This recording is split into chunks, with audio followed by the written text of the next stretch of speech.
All 32 teams in action across the National Hockey League. First time in NHL history, 16 games on the slate here in Vancouver. One final business trip, the last road game as the Flames prepare for the Canucks. Another big one tonight.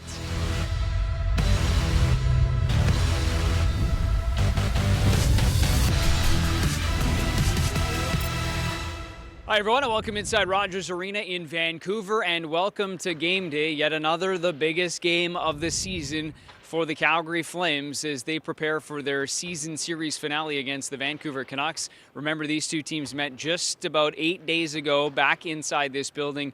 It was a come-from-behind victory for the Calgary Flames. They'll try to use some of that momentum that they've built here over the last 6 games where they've won 5 of their past 6. As for the matchup here this evening, well, for the Vancouver Canucks, it is their final home game of the year. So they'll be looking to put on a show for their fans and finish strong on home ice. They finished their regular season with 3 straight on the road and are coming off a shutout win over Chicago on Thursday. The Flames, meanwhile, biggest win of the year was on Wednesday in Winnipeg. The two teams that have a showdown for that final spot in the Western Conference. You can throw Nashville in the mix, but they move into a tie for the final wildcard spot. Jets on the tiebreaker, so the Flames still have some work to do, as we know. Jets play the Nashville Predators later today, so that means the Calgary Flames will do some scoreboard watching before their game begins here 7 o'clock Pacific time against the Canucks. But they know that down to 3 games to go, it's all about embracing this opportunity, still a chance to get into the playoffs. Yeah, I mean, it was obviously an emotional game, playoff type game, and a must-win game, which we've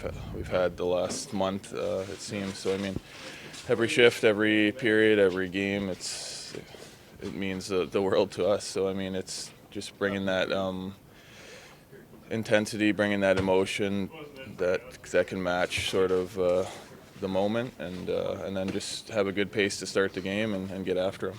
A look now at who to watch, and we'll start with the Canucks' leading scorer, Elias Pettersson, who's approaching his first 100-point season for the Canucks since Daniel Sedin did it back in 2010-11. Pettersson has a career-high 98 points, is the 5th most points of anyone in the entire National Hockey League since the start of February, 40 points in 29 games. And for the Calgary Flames, one of their leaders, Michael Backlund, who set up the game-tying goal in Winnipeg, it was his 54th point of this season, which is a new career high for Backlund at the age of 34. He's got 5 points in the last 5 games and will be relied upon heavily here once again tonight as the Calgary Flames make their final push for a playoff spot in the Western Conference. As mentioned, they are right now, at least as of this morning, tied with the Winnipeg Jets for that final spot.